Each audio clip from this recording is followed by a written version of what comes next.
Hey everybody, Barry here again. And we have coolant leaks. From what I can see, the water pump is leaking out of the drain port down on the bottom. So we've got quite a bit of coolant coming out of it. So I'm going to take the water pump and the electric fan setup off the rat rod to get rid of this pile of clutch fan in here, because I hate that. And that'll allow me to put a sensible cold air intake on it, because this one is, from what I can see, really restrictive. You've got like a 4-inch opening here, and this is reduced to 2.5 inches. And that'll get rid of all this baffling here, and it'll sound a lot better.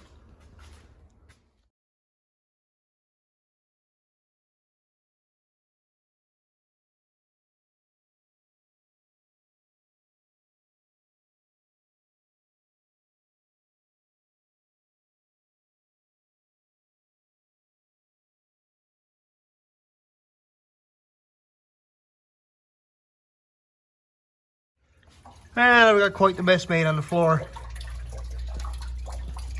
I don't know if there is a way to do this cleanly. So upper radiator hose is disconnected. Down here, 2 heater core hoses are disconnected. Now I got to do the bottom hose, which is down here in the shadows.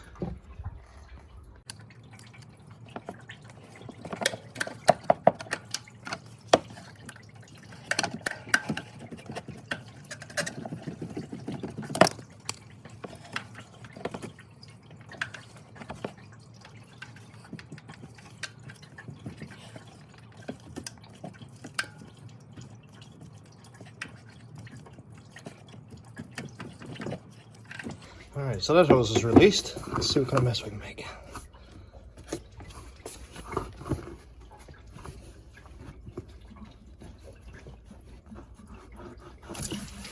Oh, there it is.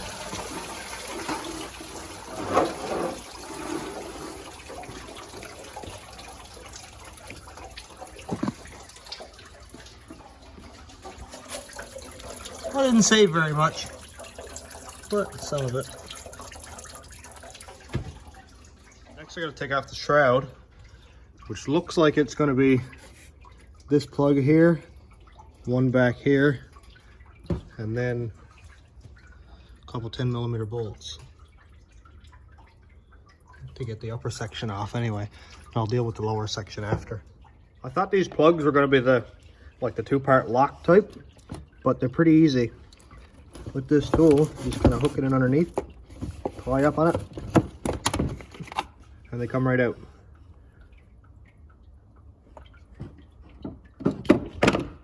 Shroud's out. There's the top half there.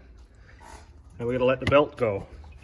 So this is just an automatic tensioner, and it's got a 15mm bolt head on it. So we put it on tighten.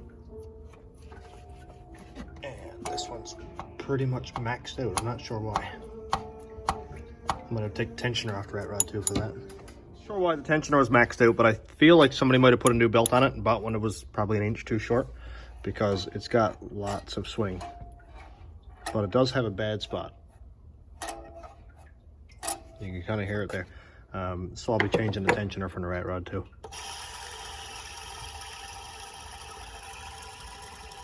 And the bearing is definitely cooked. Well, do we think the water pump's gone? Yeah. I think the water pump is gone. These things that happen when a vehicle sits for too long. That one's loud. That one's kind of loud. That is definitely loud. So from here on out is really straightforward. We've got 3 bolts down here. 3 bolts kind of in behind there, if we can see them. There they are. And then the water pump will come off. I usually just like to crack the bolts and then get the little electric impact on it. So much faster.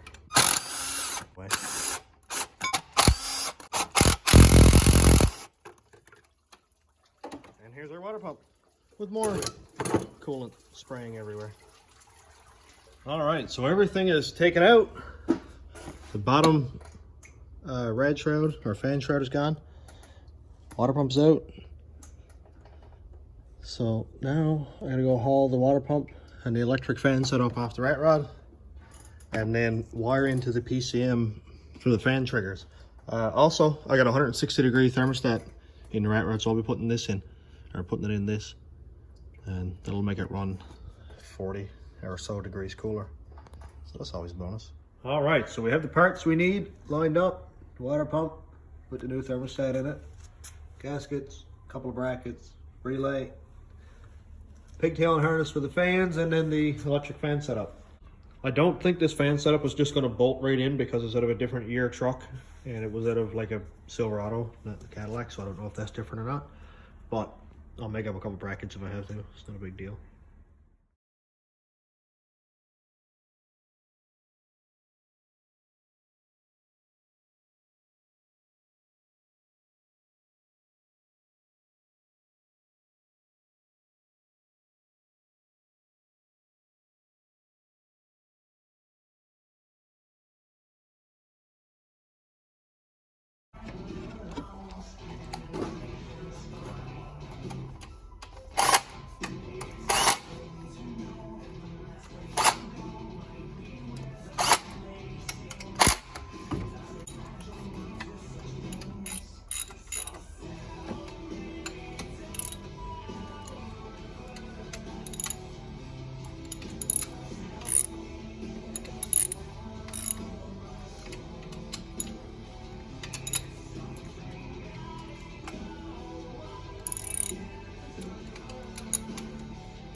I didn't expect it at all, but it actually lines up in the factory mounts for the clutch fan.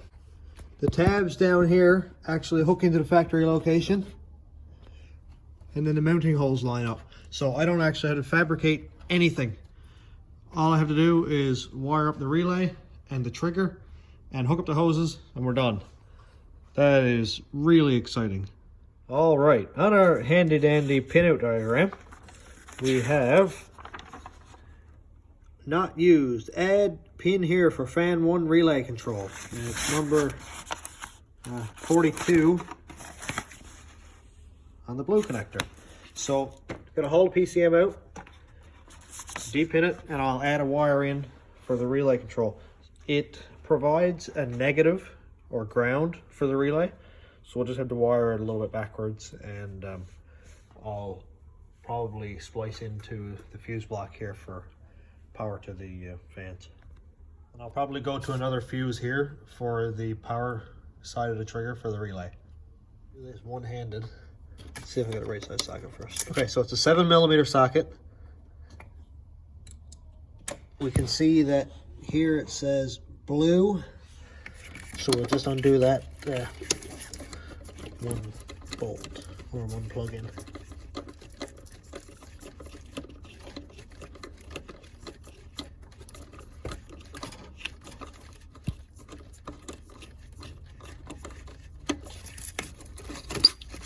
And here we are. Let's pull this up out of the way. So here we can plainly see all of our pins. On the back here, each wire is numbered. So I'm going to take off this plastic cover here, and then we'll get at our wires. I've never gotten this cover off without breaking at least one tab off. Let's go over here so it'll focus. Here, we broke this one here off. But what you need to do is, you can see the tangs right here, if it'll focus on this, and you have to take it and push it together like this and then unlock. There is one right here, two up here, and then two at the bottom. And somehow I always end up breaking one off, but it's not a major deal.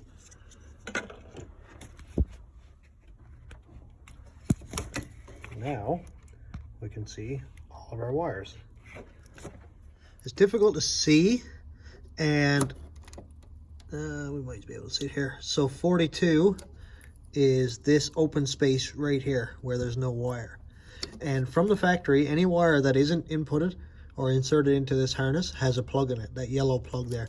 So we're going to have to kind of pop a hole in that so we can put our wire through.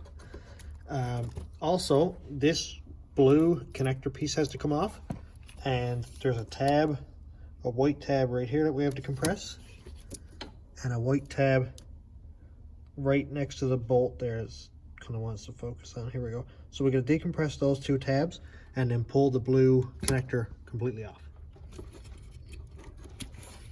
So we lift up on that side and then compress the other tab and pull it right off. Now we can see our pins. So we can see our empty space right here where the new pin has to go in. And it's hooked onto the pins. So what you'd have to do is lift up each tab and then push the pin out. So to insert it in, you just push it in until it clicks, so you know it's locked. What I like to do is put a little tiny eyeglass screwdriver in here and just kind of stab it through a couple times. That way you know that the seal is punctured and you can just pop your pin in. And here is my bucket of scrap harnesses and wires. I'm after scrapping a few of these trucks now, so I got lots of harness stuff left over, sensors, pigtails, that kind of thing. And I'm going to haul one of the wires out of this harness. Now, I already did cut off a purple wire. I have no idea where it went. Oh, here we are. So here's our end, and it's about 2.5 feet long, so it's not bad.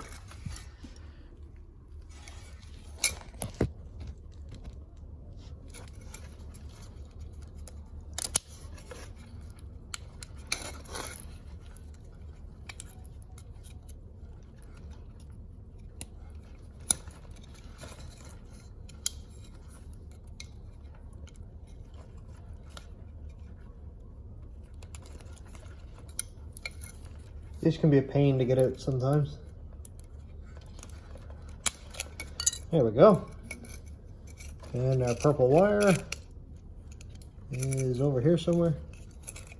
And all we gotta do is lift up the little tab right here and pull our wire out. And this is what the end of the wire looks like.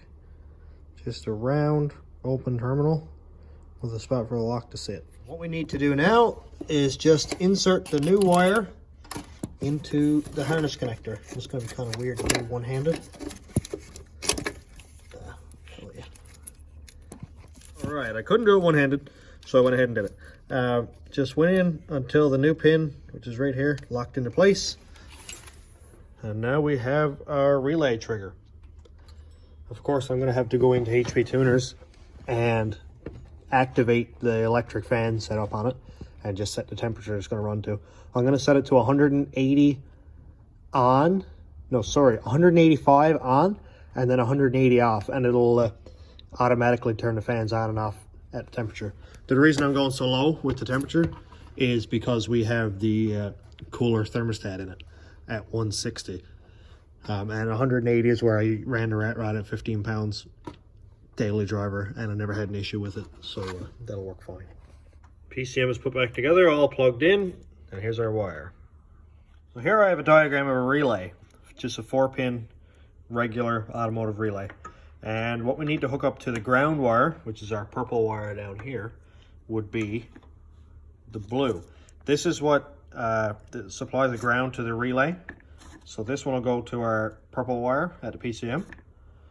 The yellow will go out to the fans, because yellow here goes out to, say, you know, lights in this diagram.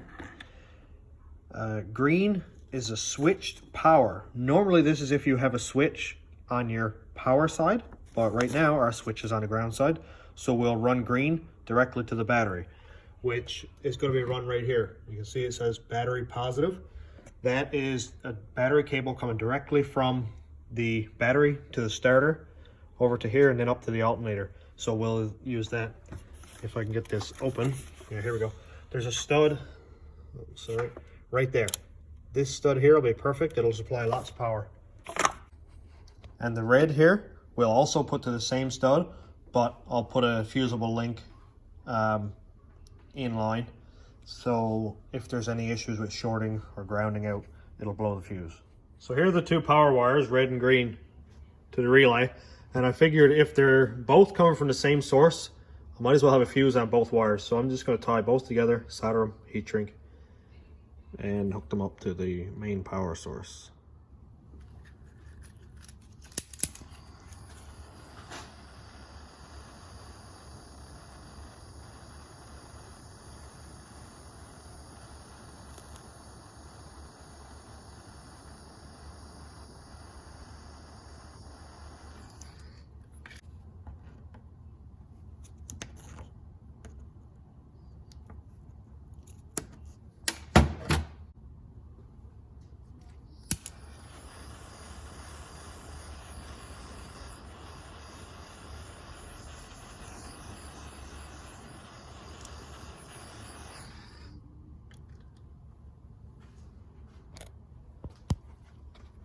This is the kind of heat shrink I like using. It's double layered, 4-to-1, and it has glue in it. So as it's shrinking, it's also melting glue and makes it perfectly watertight. So I had both fans hooked up to one relay and one fuse, assuming that it could handle the force of, or the power of both fans. But these are huge. They're like 12 or 14 inches or something. So as soon as they would kick in, both fans kicking at the same time would blow the fuse. So obviously that wasn't heavy enough. So here I have a second relay, and I'm going to wire them both to the same trigger, our purple wire, so they come on at the same time. But one relay will control one fan with a separate fuse, and the other relay will control the other fan. So it'll be half the load on each relay, and that'll work a whole lot better. Got the power hooked up right here. That closes nicely. It's not going to pinch anything off. And that goes over to our relay, which I have placed right here on the side of the fuse block. It could look nicer, but I'm just going to put some loom over it. The relay, the fuse is easy to get at. And I'll be able to run this purple ground wire over here, no issue. And our power going into our fans isn't going to reach the plug-in, but I'll run a jumper in between it. And then I got to run the ground for the fans, and I think I'm going to put that right here. I'm going to put it, the wire in under, in this hole here I got cleaned up and stuff, and that'll be a really good ground there because it's bolted directly to the engine. Fans are all wired up. Here's where they plug in down here. Power wires and ground go up. Ground is bolted on back here, across to our fusible link, and up to the relay. And our trigger wire, which is this purple one you can see here, goes down all loomed up to the PCM. So from here, everything looks pretty much factory besides the fusible link. Like I said, could have done a lot cleaner, but I think it's going to work out perfectly fine. Now that we got the fans done, we have to hook up the heater core hoses, lower rad hose, upper rad hose over to here, and do something with the intake pipe. Now that I got it off, I don't really want to put that old chunky intake pipe back on, so I might have to do a little modifying. Through my scrap pile of pipe and bends and various other stuff, and I found this, which is like really close to fitting perfect. So I think we're gonna make something work here now. I've got a rubber adapter or connector here. It seems to fit pretty well, so I've got to cut it sort of across here like this on kind of an angle. This is definitely not a $500 bolt-in cold air intake, but it'll work perfectly fine. And our intake pipe is done. Does it look pretty? No. Will it work? Yeah, why not? It's just pipe. I think it'll probably sound a little bit better too, because all the baffling that was in the other pipe is meant to stop that rush of air sound. So hopefully it'll sound a little bit better also. The Cassillac is fully assembled again. I had to put the rad hose above the intake pipe, which I think before it used to sort of dip down and the rad hose went over it. And I'm sure 180-degree coolant is not going to do us any favors directly on top of the intake pipe as for air temperature, but it should be perfectly fine. Now all I have to do is fill it up with coolant and bleed it. Then I can hook up the laptop, enable fans for electric fans. It didn't have it enabled before because, of course, it had a clutch fan. All right, so here's our fans. I already turned the fan type onto 2. It said no fans because it had a clutch. So we got that fixed. Now the fan's on, coolant temperature sensor. We're going to put that at 185 degrees. Oh, there we go. 185 degrees. Fans off, 180. That'll allow us a little bit of room to cool the engine down a little bit. So it'll always be around 180 to 185 degrees. And we'll leave the speeds as they are. All right, now we'll load the tune and we're done. And then we're pretty much done here for today. Thanks for watching. Have a good day, everybody.